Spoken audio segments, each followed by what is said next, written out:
Hey, what's going on, gang? Nate on the Stone here. Welcome back to my channel and to the 99th edition of the Rolling Stone, which is pretty fantastic or pretty amazing, incredible, however you want to describe it when you sit down and actually think about it like I do. Didn't actually think we were going to reach this point on the cusp of 100 editions of the Rolling Stone. It's been a bumpy ride, and thank you all for hanging on for it. Hope that you all have been doing well, that you have been drying out a little bit if you've been in an area of the country that has been inundated with a lot of rain, but don't complain about it too much because the old Farmer's Almanac says that when it stops, it's really going to stop. So before too long, I have a feeling we are going to be wishing for rain, praying for rain, and of course it not raining, because why would it? Why would it want to make things too easy for us? Hope that you're all doing well as usual, enjoying some of this beautiful pre-summer weather. It really is. These are some of the days that are almost perfect. Blue sky, sunshine, but it's not a zillion degrees outside with 1,000% humidity, which is just about perfect. Couldn't ask for better weather than that. And as usual, I was having a really tough time this week whittling down what stories we were actually going to be covering, because everything is flying thick and fast. We have no respite, gang. Absolutely no respite. But we finally did it, and we are ready to rock and roll. And I'm probably horribly dating myself with that terminology, but I don't care. I date myself every day. So the first thing that we really should talk about is the fact that former President Donald Trump has been formally banned from Facebook for 2 years. If you remember, and if you don't, it's perfectly okay, because like I said, with everything flying thick and fast in front of us, you forget things. You know what? I forget tons of things, and I have to try and go back, find things, etc. So, Facebook banned Trump before he had even left office, banned him for supposedly inciting the violence of the January 6th riot.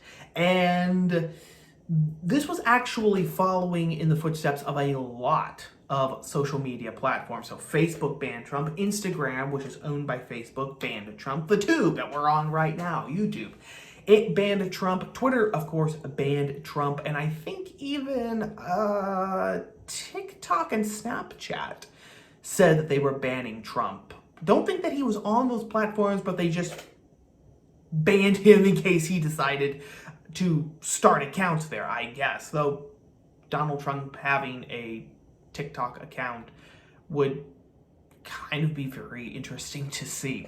But anyway, this was an open-end ban. Facebook didn't say when it was going to end, if it was going to end. So Facebook's Oversight Board, which was created last year from the New York Times.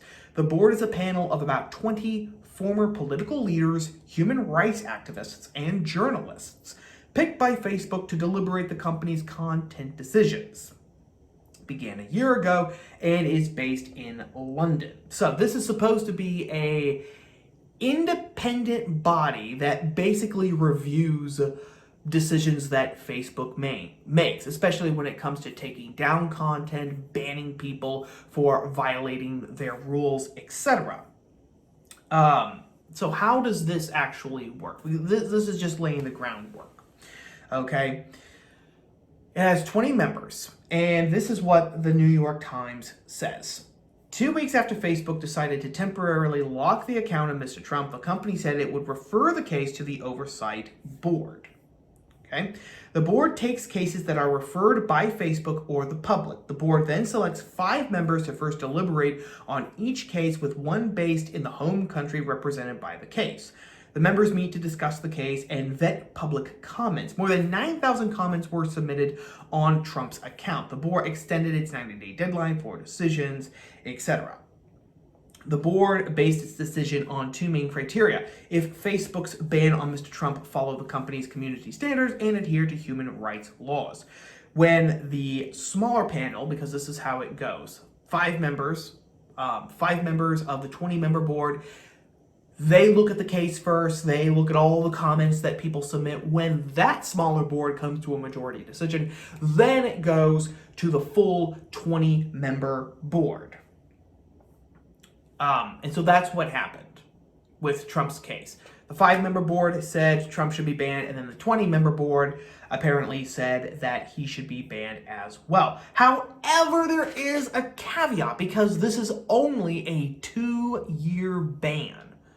This is only a 2-year ban. The oversight board said that it was wrong to keep the ban open-ended. That's actually from the Wall Street Journal.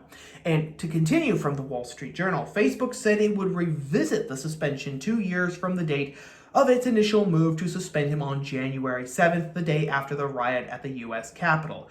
Assuming he is then reinstated, Mr. Trump will face a strict set of rapidly escalating sanctions if he commits further violations, including permanent removal of his pages and accounts, the company said. Given the gravity of the circumstances that led to Mr. Trump's suspension, we believe his actions constituted a severe violation of our rules, which merit the highest penalty available under the new enforcement protocols, wrote Nick Clegg, the company's vice president of global affairs, in a blog post on Friday. Yeah, since I'm recording this on Friday, January 4th, this is kind of breaking news. Never let it be said that the Rolling Stone isn't at the spearhead of a breaking news. Even rarer than Halley's Comet arrives, but at least sometimes we are on it. Now, this, I think, gang, is fascinating, and it is incredibly illustrative as to what is actually happening, the direction, the trajectory that we are actually on. Because in the first place, everything that Facebook is saying is a lie. For at least in regards to the reasons why Trump was banned in the first place on January 7th and why the oversight board said that that ban is going to last for 2 years. That is a lie. Facebook and the board say that it is because Trump stoked the violence of the riot on January 6th, that he basically caused the riot. If he hadn't said anything, if he hadn't put his weight behind what is now being referred to by the left as the big lie, that there was massive concentrated voter fraud that stole the election from him, and if he had not actually given his speech on January 6th, none of that would have happened. Well, that in and of itself is a lie. Because as we talked about earlier, I did a whole video on this. Charles Kessler, writing at the Claremont Review of Books at the very beginning of the Biden administration, he presented a very clear case that Trump could not be held responsible for anything that happened on January 6th, because when you actually look at what Trump said, and when you put it into the context of his speech, you find out that Trump did not call for supporters to riot at the Capitol. He didn't call for anyone to raid the Capitol. He didn't call for the overthrow of the government. He didn't call for anyone to shoot anybody, kill anybody, or do anything. He was calling for a peaceful protest at the Capitol, basically to boost up senators and congressmen who might be inclined to take his word about what happened on the election, and also to show people who were not so inclined that they were going to face major opposition, not right then, not right there, but when they themselves were up for re-election. As Trump himself said, the people who don't agree with us, we're going to primary them. We're going to primary them, we're going to run against them, and we're going to prevent them from actually being re-elected whenever they're up again. So basically, all in all, it's actually pretty standard, as Kessler says, and I will link to that piece again in the description box, assuming that YouTube doesn't actually take down this video for daring to mention the 2020 election and then banning me for 90 days. So if you don't see me for 90 days, gang, that's the reason why. But anyway, Kessler makes it very clear from Trump's speech himself. He's not bloviating on, well, if we squint at it, and we cherry pick this and we cherry pick that. No. He looks at the speech in context. And he says, Trump told people to peacefully protest. He said that if people actually voted in what he considered the wrong way, that he and his supporters needed to primary those people. And then he said that history will judge them harshly. So all in all, this was a very almost by the numbers, I would almost say a very bland speech, especially for a guy like Trump, who had gotten the reputation for being a keg of dynamite, an unpredictable keg of gunpowder in a room full of matches. You never knew what was going to set him off and what he was going to say, etc., etc. So this excuse given by Facebook and given by the Oversight Board is a lie. That is the first major point that has to be made. The second point is the fact of the 2-year ban itself. That this ban is 2 years long. That is very interesting. And when you couple that with Facebook's admission that when he actually does come back on Facebook, assuming that he does. Again, Facebook said that it will simply revisit the suspension in 2 years, so 2023, thereabouts, that he will face a strict set of rapidly escalating sanctions if he commits further violations. This is odd in and of itself. I mean, if Trump is so dangerous, if Trump actually, while he was a sitting president, called basically for the overthrow of the government and therefore for the obliteration of American democracy, which is the narrative that has been repeated ad nauseum by the left, why would his ban only be for 2 years? I mean, think about that. Really think about that, gang. The left's narrative is that Donald Trump single-handedly tried to end American democracy itself. I mean, this is the closest that we've ever come to a dictatorship, according to the left. So why would the ban only last 2 years? What, does Trump have some sort of expiration date? And after 2 years, he's just going to be an overstuffed teddy bear who doesn't cause anybody any harm?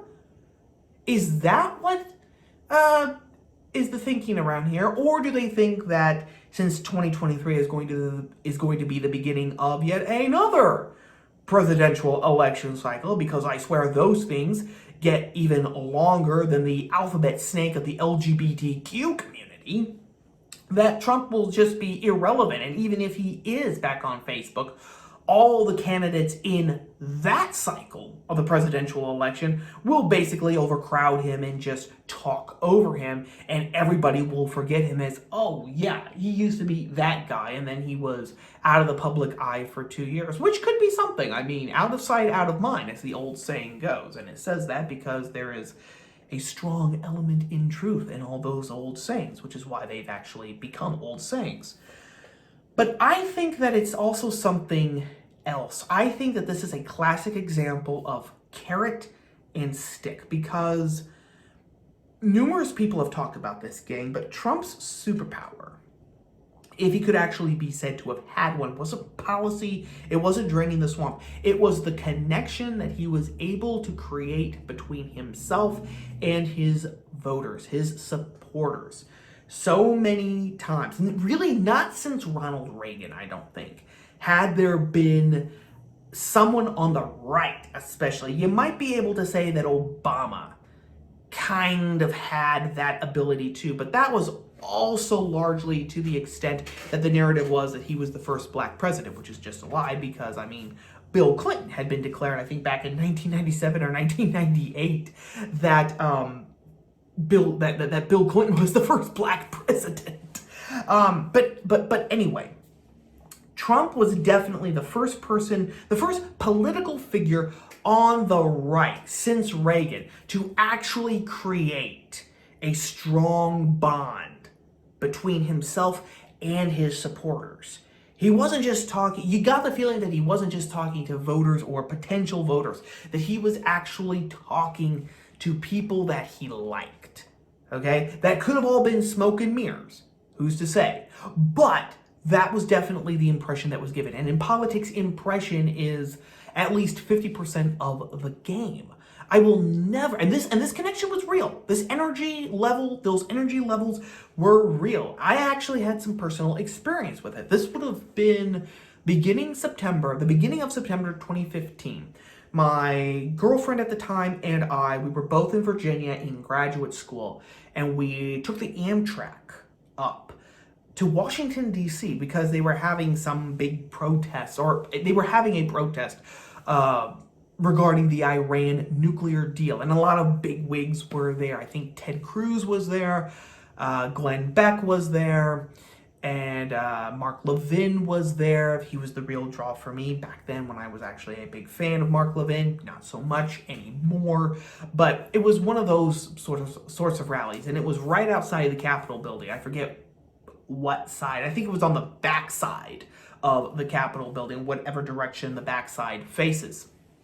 And everyone is there, everyone is talking, and it's pretty, normal. There's some applauding, there's some cheering, and then everything explodes. So my ex and I, we're standing, facing the podium, facing the line of speakers, and all of a sudden, there is this shriek, there is this explosion of noise. People start stampeding to our left.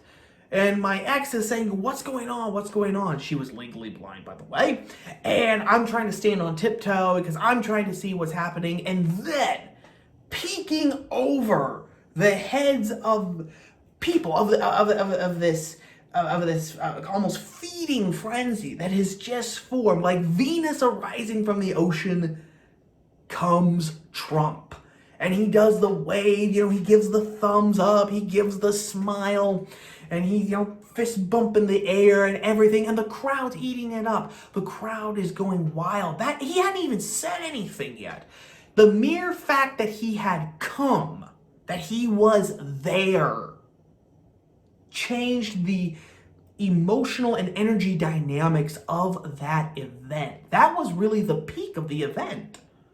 When you sit back, when I sat back and actually thought about it, I thought, that was actually the peak of that so-called protest. So-called because, it didn't do anything. Let's just be honest. So that was Trump's superpower. But, as was shown in just the last election cycle in 2020, Trump could only use that superpower when he was actually in communication with his supporters. That's why his rallies were such a big deal. He needed those rallies. And that was one of the reasons why the dynamic between 2016 and 2020 was so different, because in 2020 he wasn't able to have as many rallies because, of course, of the lockdown over the Chinese Beijing virus. So he couldn't have any rallies. So then social media became his primary avenue to communicate directly with his supporters. Well, now all of that has been taken away. Again, Facebook, Instagram, YouTube, Twitter, I think TikTok and Snapchat, they've all pretty much banned him. Parlay might even have banned him because they had to kowtow and burn incense to the gods in order to actually get back in operation. So who knows, maybe even Parlay has banned Trump now. So this is the punishment. This is the stick. Hey, you said stuff that we didn't like. You didn't cause any violence again, but you said stuff that we didn't like. It glitches the narrative too much. So as punishment, you're not going to be able to actually communicate with your supporters. The carrot, on the other hand, is that, if you're a good boy, Don, and if you don't say anything, if you keep quiet, maybe in 2 years, we'll let you back on. But if you put one toe out of line, we're going to come down back on you so hard you won't know what will hit you. And of course, the entire goal of this is to intimidate him. And it's to intimidate all of us. Because as Mark Stein has so eloquently put it, it's not really Trump. He's not the big target of all this. He's sort of the incarnation of everything that the left hates at the moment. But it's also to everything that they do to him sends a message to everyone who doesn't consider himself part of the left's tribe, whether they realize it or not. It's like, hey, we were able to do this to a guy who was, in theory at least, the most powerful man in the world for 4 years. And if we could do that to him, just stop and think before you post that opinion on Facebook, before you send out that tweet, before you share that video on Instagram, before you upload that YouTube video, just stop and think of what we can do to you. That is the reason for the 2-year ban. It's stick and carrot, in my mind at least. And if I just could say one more thing to wrap this all up in a bow, gang.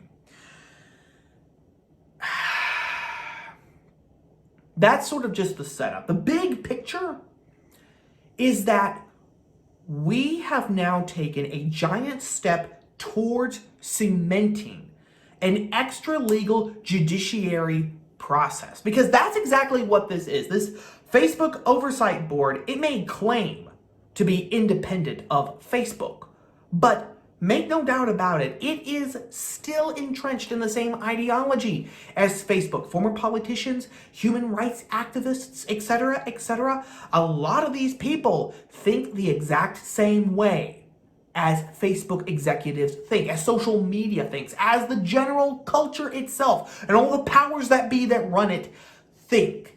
And that is a terrifying thought, gang. Because this oversight board, okay, we don't vote for these people. We do not vote for these people. It is a board of unelected people, 20 of them. And then they can decide, they help decide whether your content stays up, whether you yourself actually have a place on social media, which is a big deal because social media to such a large extent has consumed the public square. Remember in the old days, the old public square was really that. It was the town square. And you could get up on a soapbox. Honestly, I mean, that's how we get the term, get off your soapbox. Because people would come to the public square and they would bring a stool or a chair or a box or something. They would stand up to be above the rest of everybody else and they would start talking. And would try to gather a crowd. And of course, people could put in editorials in newspapers, etc. That was the public square. We hardly ever do that now. It has become almost obsolete because of social media. So social media basically is the public square. It's not the end all and be all of the public square, but it's most of the public square. And these people now control it. So if you control social media, you control the public square. And now this oversight board, which you and I have absolutely no control over, we have no influence with it. We have absolutely no influence over it. And if our content or if our presence itself goes before the board, then we have absolutely we are not assumed innocent until proven guilty. Because again, this board, it takes public opinion. It's a public opinion poll. So that just means that if 51% of the opinions that it gathers are against you, then, well, okay, that is going to help sway the board. There is no weighing of evidence. There is no innocence until proven guilty. There is no trial by jury. There's no trial by jury of your peers. There's no a judge who might be up for re-election or anything. And more to the point, there is absolutely no avenue of application. You cannot appeal this decision. There is no one above the board. You could sue the board, you could sue Facebook and take it back to the criminal or to the actual legal system. But the odds of actually that working and making it stick are very, very minute, gang. Again, because in order to actually have a lawsuit these days in the United States, you need deep pockets. That's a lot of times what determines these trials and outcomes. Who has the deeper pockets? Who can actually keep running the longest? So in other words, the people who now control the public square, have now created an extra legal judiciary system, an extra legal ruling system, in order to try us. And we have absolutely no control over who's on it or how they actually make their decisions. No evidence, no appeal, nothing like that. That's what this has cemented. And it will be used again and again and again because, like I have said before, gang, I hate beating a dead horse, but like I have said before, now with these ideas of acting morally white, multiracial whiteness, and with Nancy Pelosi saying after that January 6th riot that those people had chosen their whiteness over democracy, now, when you have all of that, the danger, so-called, that Trump represented is now everlasting, everlasting, everlasting. He could drop dead tomorrow, and he would still be the great boogeyman because he simply represents everything, again, that the left hates right now. White supremacy, so-called, white racism, so-called, white fragility, so-called, everything. So this board, this hammer that has come down, will be deployed again and again and again against you and against me. And we will have absolutely no recourse. We won't be protected by the law. We will only be at the mercy of big tech. And that's a big problem, because when you move from a system of laws, when you move from a society of laws to a society of corporations that are powered by ideologies, then you're not equal before the law. You have no equality before the law. You don't even have self-government. And then you start asking very ticklish questions about how free are you actually. So I don't care if you think that Donald Trump is the biggest SOB who ever walked the earth. You know, that's your prerogative, that's fine. But at the very least, have the honesty to admit that this decision by Facebook's oversight board has cemented this extra legal system that's going to affect all of us. That's all that I ask. At least have the honesty to admit that that's what's happened. That is story number one.